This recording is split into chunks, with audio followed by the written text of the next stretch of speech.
জন্য যদি রক্ত দেওয়া লাগে, দিনকে রক্ষার জন্য যদি রক্ত দেওয়া লাগে, আল্লাহর রাসূলের ইজ্জত রক্ষার জন্য, রাসূলের মান সম্মান ইজ্জত রক্ষার জন্য যদি রক্ত দেওয়া লাগে, করোনা দেওয়া লাগে, রাজি আছেন তো ইনশাআল্লাহ? নারে তাকবীর। আজকে মুসলমানদের ইমানের আওয়াজ দুর্বল হয়ে গেছে, নারে তাকবীরের আল্লাহু আকবারের আওয়াজ দুর্বল হয়ে গেছে। এই জন্যই গোটা কিছু নাস্তিক আর মুরতাদ কয়েকদিন পর পর এই বাংলাদেশের ভিতরে আপনার আমার নবী মায়ার নবী রাহমাতুল লিল আলামিনকে নিয়ে ব্যঙ্গচিত্র করে, নবীকে লুচ্চা বলে গালি দেয়, দ্বীনের বিরুদ্ধে কথা বলে, কোরআন হাদিসের বিরুদ্ধে কথা বলে।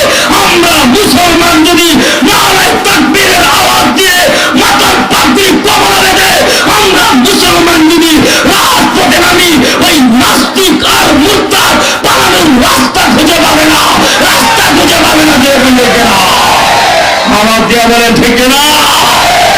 কারণ ইসলামের বিরুদ্ধে কথা বলে, কোরআনের বিরুদ্ধে কথা বলে, নবীর বিরুদ্ধে কথা বলে এই বাংলার জমিনে কেউ টিকতে পারে নাই। ফেরাউন টিকতে পারে নাই, নমরুদ টিকতে পারে নাই, সাদ্দাত টিকতে পারে নাই, হামান কামান টিকতে পারে নাই, এই বাংলাদেশের স্বৈরাচার টিকতে পারে নাই। কারণ উলামায়ে কেরামদের সাথে বেয়াদবি যারা করে, উলামায়ে কেরামদের হাতের মধ্যে যারা হ্যান্ডকাপ লাগাই, উলামায়ে কেরামদের কোমরে রশি যারা লাগাই, এবং ওরা উলামায়ে কেরামদেরকে কষ্ট দিল না, ওরা নবীকেই কষ্ট দিল। যেরকম ঠিক না? নবীজির কলিজায় কষ্ট দিয়া নবীজিকে কষ্ট দেওয়া মানে আল্লাহকে কষ্ট দেওয়া। যেরকম ঠিক না?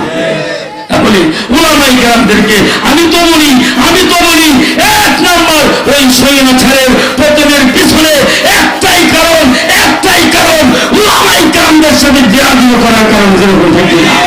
আর কিচ্ছু না। কারণ উলামায়ে কেরামদের সাথে, টুপিওয়ালাদের সাথে মুসলমান বেয়াদবি করলে আল্লাহ নারাজ হয়ে যায়। যেরকম ঠিক না? আল্লাহ নারাজ হয়ে যায়। এই জন্য মুসলমান এই বাংলাদেশের এমন অবস্থা, এমন করুণ অবস্থা, এ মুসলমান আওয়ামী লীগগণ আর বিএনপিগণ আর জাতীয়বাদীগণ যারাই আসুন সবটি কিন্তু একটানের লোক।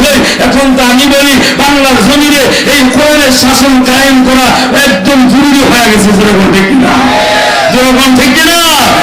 এই বাংলাদেশের ভিতরে যদি শান্তি কামনা করেন, শান্তি চান, তাহলে ইসলামী রাষ্ট্র কায়েম করা লাগবে। আর ইসলামী রাষ্ট্র কায়েম করতে গেলে ইসলামের ছায়া তলে এক প্ল্যাটফর্মে সবাইকে আসতে হবে। যেরকম ঠিক না? জামাত যদি ক্ষমতায় আসে, বলেন তো এই বাংলাদেশের যদি জামাতে ইসলাম যদি ক্ষমতায় আসে, যে পরিমাণ দুর্নীতি, চুরি, বাটখারি, ছিটানি হয়েছে, বলেন তো হবে? কথা বল না হবে?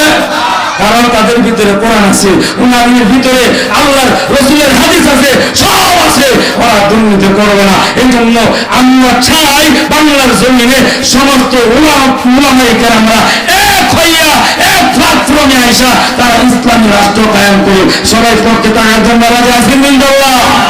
তাহলে শান্তি আশা করা যায়, দেশে শান্তি আসবে। এছাড়া দেশে শান্তি আশা করা যায় না। আল্লাহ হেদায়েত দান করুন। সকলে বলেন আমিন।